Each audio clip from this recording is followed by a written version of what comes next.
The Boston Bruins did indeed make a change in net for game 2 of their series against the Toronto Maple Leafs, but it was the offense that let them down in a 3-2 loss that tied things up as the scene now turns to Toronto.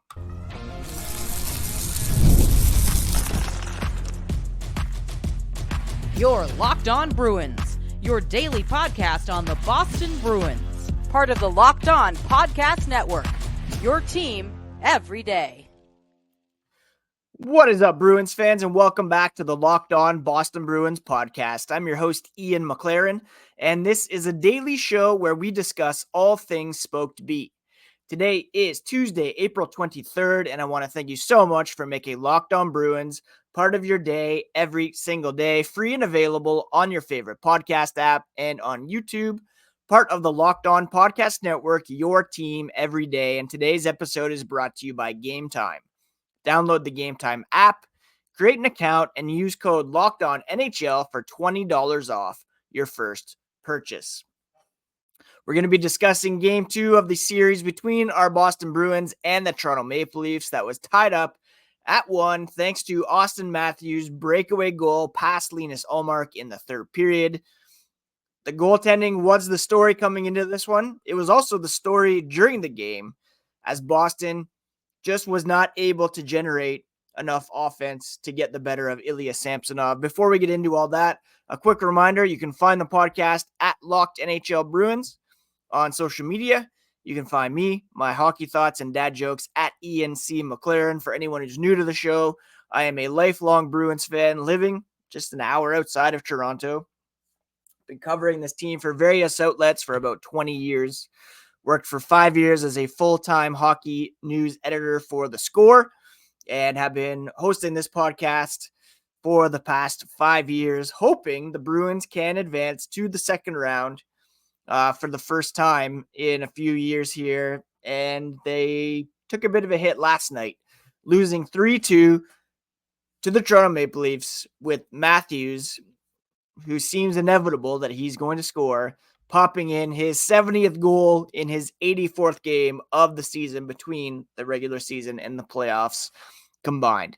Now, the big question heading into Game 2 was whether or not the Bruins would go back to Jeremy Swayman in net, who was excellent in Game 1, or if they would turn to Linus Ullmark as per kind of a predetermined rotation. As it happened, they elected to go with Ullmark, and he was very good in net for the Bruins last night. He made some 10-bell saves, including one that had to be reviewed off the stick of Calle Jarnkrok, where he, just barely kept it from going over the line. Ullmark played very, very well in this one. In fact, his overall numbers were very solid. He stopped 31 of 34 shots, a .912 save percentage. Unfortunately, Ilya Samsonov at the other end of the ice was a bit better. 27 saves on 29 shots. And the Bruins really, they were outshot in this one, 34-29. They just could not generate much 5-on-5 except for David Pasternak's late first period goal that temporarily gave them the lead. The power play came through once again. Morgan Geekie scored, but they let Toronto score, 14 seconds later, and they just could not break through past the first period. Now, the Bruins, so far through the playoffs, at 5-on-5, they have a save percentage of 94.23, which trails the Lightning at 95.45. The Rangers, Islanders, and Hurricanes each at 94.44. So they have the third best save percentage at 5-on-5. But they have given up the lion's share of shot attempts at 5-on-5. Toronto with a 58.29% advantage. Shots at 5-on-5, the Leafs have a 58.43 advantage. And high danger chances at 5-on-5, the Leafs have a 65.79 advantage, 25-13 in 5-on-5 play. The Bruins quite simply aren't making it difficult enough on Ilya Samsonov. This guy came in with a sub 900 save percentage for the season, and they're making it fairly easy on him at the moment. That's the big story so far. And again, it was only a matter of time before Auston Matthews broke through. He led the way with 8 shots on goal for the Maple Leafs last night, 1 goal, 2 assists for 3 points. He was without question the first star of the night. Just an elite all-world talent, and they weren't going to keep him off the scoreboard for several games here. Now, it seems like a missed opportunity for the Bruins because Toronto was once again playing without William Nylander, and to win only 1 game at home with one of their best players missing seems like a missed opportunity. And this is one of those games where Toronto seemed well on their way to a well-earned victory. Like, if you were watching it on paper, it seemed as though this was a game that the Leafs should win, but it was also right there for the taking. It was a 2-2 game late in the third period. Seemed like it was going to go to overtime. I was hoping not for overtime, and then quickly was hoping that it would go to overtime. Alas, the Bruins could not get the equalizer, although they did have some opportunities. But it's been the same story all season long. They're outshot.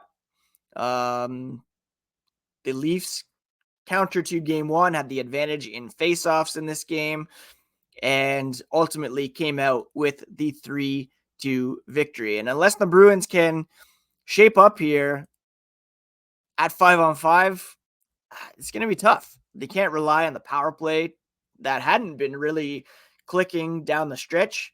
The Leafs are outshooting Boston 52-37 in 5-on-5 play, where the majority of the game is played so far here in 2 games. That's in over 90 minutes of game time. In all situations, the shot advantage is a bit less, 69-53. The Bruins have to be able to generate more pucks on net, especially when Ilya Samsonov is vulnerable. He's not had the best season, and the Bruins need to take advantage of that. There's no reason to pin this loss on goaltending. Very few goaltenders are going to stop that breakaway opportunity by Auston Matthews. Even the goal by John Tavares to tie things up, a very high danger shot that was pretty much right on point. This was not a loss because the Bruins elected to go with Ullmark over Swayman. I do expect Swayman to be back in net in game 3. This is a matter of the Bruins just not being able to generate as much traffic and as many pucks on net as the Maple Leafs. And while the goals advantage in the series so far is in favor of the Bruins, 7-4 overall. They've got 3 goals on the power play. 5-on-5, it's dead even, 3-on-3. So that's where the series could be decided, and the Bruins need to generate more 5-on-5 in order to take this series. Now, coming up, I'm going to be joined with Mer Zylberberg to further break down last night's game and the outlook for the remainder of the series. And we'll get to that here as the podcast continues.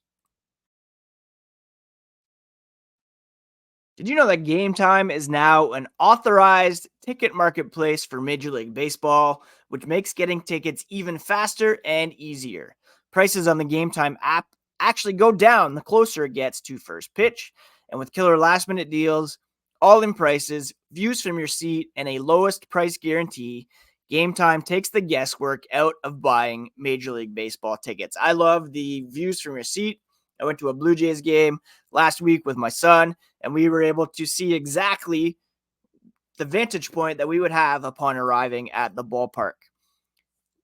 There's last minute deals. You can save up to 60% with those deals for sports, comedy, concerts, theaters, events near you. Take all the guesswork out of buying tickets with Game Time by downloading the Game Time app, creating an account, and using code LOCKEDONNHL for $20 off your first purchase. Terms apply. Again, create an account, redeem code LOCKEDONNHL for $20 off. Download Game Time last-minute tickets at the lowest price, guaranteed. Thank you so much once again for making Locked On Bruins part of your daily routine, free and available on your favorite podcast app and on YouTube. Speaking of YouTube, find the ultimate 6-episode Locked On NFL draft to hear who local experts are picking for every NFL franchise, with live reactions from local college football experts, even a fantasy football angle. The Locked On NFL mock draft is available now on Locked On NFL Draft on YouTube or wherever you get your podcasts. All right, let's jump to my conversation with Mer Zylberberg, a friend of the podcast, a Leafs fan, and to get her perspective on how things are shaping up here in round one between the Bruins and the Maple Leafs. All right, the Bruins lost last night to the Maple Leafs, and it's all doom and gloom right now for Bruins fans, bright and sunny for Leafs fans, and that is summed up in the weather right now. Right now, for me, it's cold, it's windy, it's about to rain, but where our resident Leafs fan resides, it is sunny, it's nice, the dogs are out, and Mer, I guess you're feeling pretty good this morning. I mean, I'm definitely feeling better than I was Sunday morning. We'll put it at that. I mean, it wasn't as resounding of a win as you guys had on Saturday, but yes, a win is a win. Like, doesn't really matter how you get there in the playoffs. So yes, I said that too. I think this one was kind of even more. It was depressing because it was only 3-2. Right. Bruins did not play great, but it was right there. Like, they could have stolen that one. Right. It was very tense those last few minutes as I rocked back and forth in a chair. And Auston Matthews, I mean, yeah, finally. Show me some Auston Matthews appreciation. Why is he so good? It's very frustrating and annoying. And frustrating. I mean, but here's the thing: for Leafs fans, it's been frustrating that for the past few seasons, he doesn't really show up in the playoffs. So this was a nice reminder of who he is. You know, his dominance in the regular season was definitely on show. Last night, he had a hand in all 3 goals. You know, he scored the game-winning goal, and I think Leafs fans are I can't speak for everyone, but the consensus that I have observed and been part of a discourse around is that if Auston Matthews can show up in playoffs the way he shows up in the regular season, the Leafs have a much better chance of actually going somewhere than they have in the past. And so it's one game. He did a great job. Hopefully he carries that through for us Leafs fans. And, you know, that will be good. If Samsonov, I'm doing this because you know how I feel about jinxing things, can continue to make saves and a chance. You know, those are the key things for us right now. So last night was a pretty total game from the Leafs in general, which is really heartening to see, especially after. More like farting. Yes, go ahead.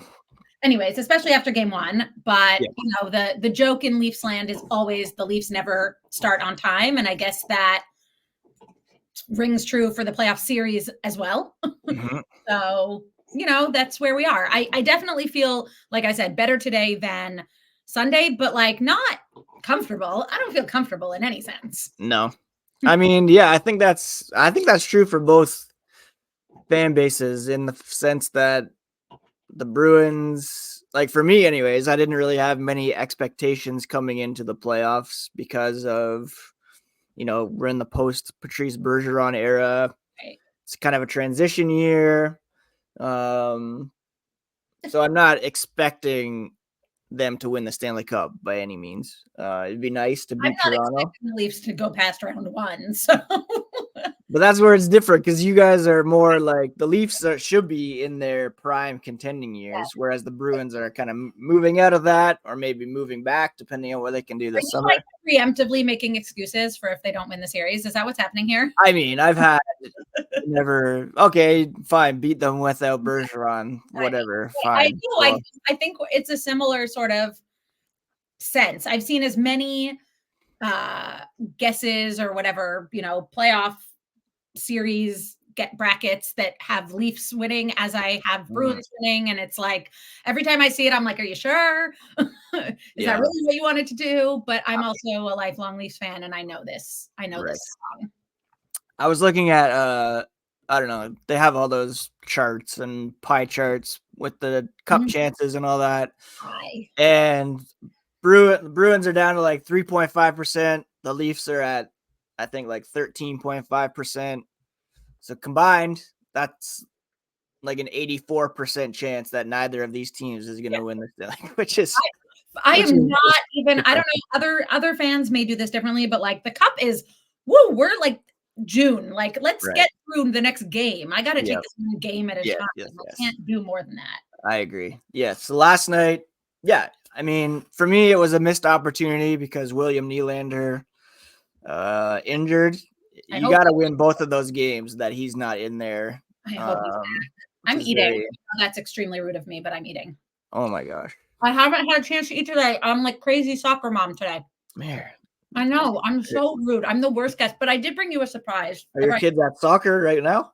No, one's at gymnastics and one's playing basketball at the park. So not a soccer mom. Praise Ian. Oh, right. Is that just a general like busy? Yeah, it's like a general. Okay, what? This is Harvey. Soccer dads exist too, by the way.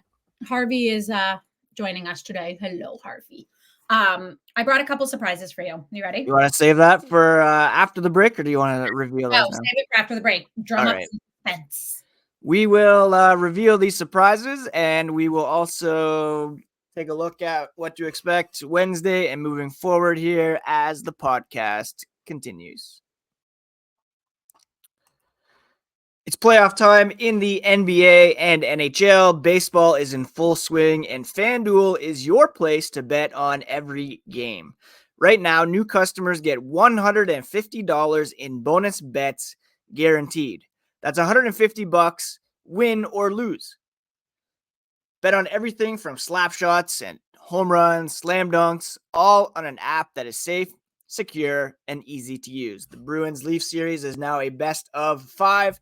You can go to FanDuel, put some money down on whichever team you think is going to win this series. So what are you waiting for? Visit FanDuel.com/lockedon to make your first bet an automatic win.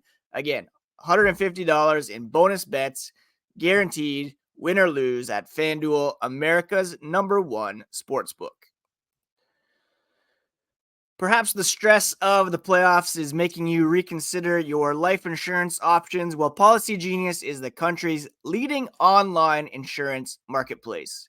It saves you time and money so you can provide your family with a financial safety net starting today. With Policy Genius, you can find life insurance policies that start at just $292 per year for $1 million of coverage. Some options offer same-day approval and avoid unnecessary medical exams. Check life insurance off your to-do list in no time with Policy Genius. Head to policygenius.com/lockedonnhl or click the link in the description to get your free life insurance quotes to see how much you can save. That's policygenius.com/lockedonnhl. Thousands of 5-star reviews on Google and Trustpilot from customers who found the best fit for their needs at Policy Genius. All right, we are back here with friend of the pod and Leafs fan extraordinaire Mer Zylberberg to rehab what happened in game 2, look ahead to game 3, 4, 5, 6, probably 7, overtime. Quadruple overtime, game 7. Overtime yet. That's kind of a feat. No, I was convinced it was going to overtime last night. I tweeted I didn't want overtime, and then you did want overtime. I was like, please God, overtime. What, buddy? Harvey is really into the pod today. Harvey, Bruins fan, closet Bruins fan. No. Yeah, Harvey. All right, you ready? Yes. Okay. What do we got here? Blue Jays hat. Yep. My Blue Jays pride hat. Love it. Yep. Very Thought, nice. since you are a hat guy and I a am. guy. Oh, and now Nova has joined the show. Oh, very nice. What is Hello, going on Nova. here, dogs? So I thought that I would give you this. Very nice. But I also, Jesus Christ, Nova. I also brought something else. Yes. Qu'est-ce que c'est? Speaking of hats, I did just impulse buy a Bruins hat yesterday. Oh, now we got a Leafs hat. The Pride Leafs hat. Pride I Leafs do, in hat. fact, have Pride hats for all my teams. Very cool. I need to get some of those. This is actually do they do giveaways? Can you get off the desk, Nova? This is actually my favorite hat. By the way, anyone That's who's a cool hat. gets a glimpse into what my life always Yeah, is. seriously. Chaos with Dogs. 2 huge dogs. Look at the dogs there. My food. Get off. They did have a hat giveaway that I went to last week, and the next one I saw for the Blue Jays was a cricket hat giveaway. I was kind of intrigued about that. Well, do you have a Blue Jays Pride hat? I don't. I need to get one. One. Did they do a giveaway for that? The giveaways are the thing to do. Jesus, Nova. Nova likes to give kisses a whole lot. Very nice. Yeah. So, Mer, how confident are you in the Leafs winning this series at the moment? 0% confident. 0. Come on. You know me about this. I will never, ever, ever say I'm confident in a Leafs win. I can't do it. It's a best of 5. Leafs have home ice advantage. Yeah. So I think they're gonna split both. Like they split 2, they're gonna split 2. Maybe, I think that would be my guess. And then we've got a best of 3 and got to figure it out. Yeah, that would be my guess as well. 2 away games or more. Now, I forgot to mention in the first part of the podcast that Bruins have lost a defenseman. That was a reason last night, too. They were playing with only 5 defensemen in the third period. Andrew Peak is week to week. So that's a loss. Yeah. But yeah, I think Jeremy Swayman will be back in game 3. Yes. He has owned the Leafs this season. Yeah. I like the rotation, but I'd like to see him start the rest of the way, just get these wins, and probably not going to happen, but I don't know. I mean, Jeremy Swayman has the Leafs number, that's for sure. Like, I definitely feel less confident when Swayman is in. Really? Well, there you go. Hopefully the Leafs feel the same way. And I saw this morning too that they're doing this like Amazon series featuring a bunch of NHL players, and apparently he's one of those guys that they are featuring. So I'm into that. Yeah. Anyway, so I don't know. I can't feel confident because then I'll be crushed. You know, right. Like you gotta manage your expectations, and it's better to just assume that it's gonna go badly, and then you're either validated or pleasantly surprised. Right. But like last night, in the back of my mind, I was like, this is a must-win game. And also I don't think we're gonna win it. And then when I watched the first time. So last night was the Passover Seder for anyone who doesn't know. So I wasn't actually physically watching the game on TV as it was going on. I was watching the score in the app and like the play. And then of course I watched when I got home. But so the first time I was able to check the score after puck drop, it was tied 1-1 already. So like that was fine. Cause then I was like, okay, we're tied. Then it was 2-1 Bruins for the next like long time. Yeah, for a while. Checking the score and being like, score. And then I didn't see it. And someone at the Seder was like, they tied. I was breathing a sigh of relief. And then when they scored the third goal, that's when I went into a different room and just sat staring at the phone for the rest of the game. Literally just sat staring at my phone, watching. I had like a friend texting me, like, I got you. I'm updating you. You just stream it on your phone instead of just updating the score? I probably could have, but the kids were running around finding the Afikomen. It's a Jewish thing. Anyways, it was like there were 30 people, close to 30 people at our Seder last night. It was pretty chaotic. So what were they finding? Oh, the Afikomen. Quick lesson. Part of the Passover Seder is you hide a piece of matzah. The grown-ups hide a piece of matzah somewhere in the house. And later on, the kids have to find it to get dessert. They earn their dessert by finding it. So the kids were looking for the Afikomen. And they found it? Yeah, they always find it. You might have to play a game of hot and cold with them. Fun story. One year, my grandfather hid the Afikomen, and in looking for it, I accidentally yanked a kitchen drawer out, and it fell on my toe, and my toe like burst open bleeding everywhere. Okay. Yeah. Anyways. Oh, good. Harvey, really? Do we do this every day now? Anyway. So game 3, Wednesday night. I'll be watching. You'll be watching. No more. I mean, I technically can Passover? watch, but they Yes. won when I didn't watch. So, like, what do I do? Right. No, that's a good call. What do I do? I might not watch. I might Hmm. start by not watching and just sitting Yep. on my couch, rocking back and forth, and see what happens. Right. I also was not watching the game when they scored to win the series last year. I was upstairs putting a kid to bed. Well, that's the key to victory for the Leafs is Mer not watching. Apparently. Harvey, leave it. Key for the Bruins is me having enough beverages so that I'm just numb to the pain by the end of the night. I can't Which do was that the case either. last I night. wake up feeling gross the next day. I'm too old. I It's can't. worth it. anymore. It's worth it, especially for the playoffs. I loaded up, not loaded up, but I have enough beverages to get me through one more game, and then we'll go from there. Take it Are game you by game. watching any of the game with your Leafs fan family? No, that's the thing with me because I have nobody to watch the games with. I haven't even mentioned it to my brother-in-law yet. We have not acknowledged. Actually, no, that's not true. He acknowledged it in our family chat, but yeah, I don't watch. That would be a mistake to watch it with people. I mean, I love Actually, that's not true. One year, I think it was 2019. We were forced to watch it at a family gathering for Easter because everybody was together. The game happened to be on. The Bruins won that game, and I had to celebrate outside by myself. Yeah, just chugging something. Well, let me tell you, because I live on Long Island, as you know. Yes. The Knicks game was on at the Seder last night, so Mm. there was a lot of sports watching. Right. Over the Islanders game. Yeah, I don't. They played last night too. Not What so about much Rangers? fans in the Rangers didn't play yesterday, did they? No, but does your family watch them? No, they're not really. They're big Mets and Knicks. Summer Nets Yes. fans. So, but not so many hockey people on this, in our circle. Sad.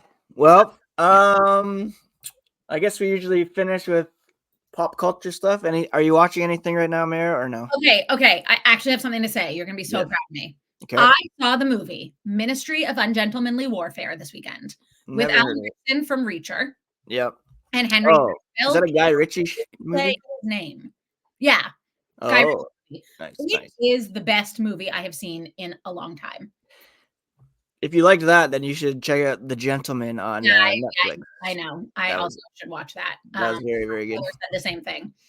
But it was so good. So I'm not really watching any shows because hockey's on and children and whatever. Right. But we did go see this movie and it was phenomenal. All right. Is it kid friendly or no? It depends what your kids watch. Well, then probably. If it's Marvel movies, then it's fine. Yeah. Cool. But let me tell you, I also went in not really knowing the story, like what it was about. I didn't know anything. I just knew that Alan Rickson was in it and I adored him. The story is fascinating. And this is not maybe it is a spoiler. Okay, it's about World War II. That's a spoiler. Okay. But it's based on a true story. I'll say that. Well, yeah, if it's World War II, that's a true story. Very, very cool. Like all the pieces of it are very cool. Now, I heard rumor that it's not coming to theaters in Canada. What? But it will be streaming at some point. Right. Okay. So, and some of your viewers are in Boston, I imagine. Yes. So I highly, highly recommend Ministry of Ungentlemanly Warfare. Cool. Everyone in it is fantastic. It's so much fun. So Thursday, Friday, in between games, check that out, folks. If you need some distractions. Yeah. I'm eager to watch the Shogun finale. Can't recommend that show highly enough. He's been watching that too. So good. John started watching that when I brought the kids to Toronto a few weeks ago. So yeah, it's amazing. Oh my gosh. Anyways, Mer, where can people find you on social media? They can't. I'm sharing. At Mer Out Loud. I am private. You will have to request to follow me. Yeah. Twitter is not my favorite place to be. I know. I'm regretting. I've come back for the playoffs, but so, but I am there, and I do tweet hockey quite a bit, and occasionally dogs or funny children. Nice. So. All right, that's it for today's episode, friends. I'll be back tomorrow to preview Game 3, bring you all the latest on any lineup decisions, who's replacing Andrew Peeke, who the starter might be, Jeremy Swayman. And please do subscribe if you have not already. And we'll talk to you again here tomorrow. Take care of yourselves. Take care of each other, friends. Have a good one. You're Locked On Bruins, your daily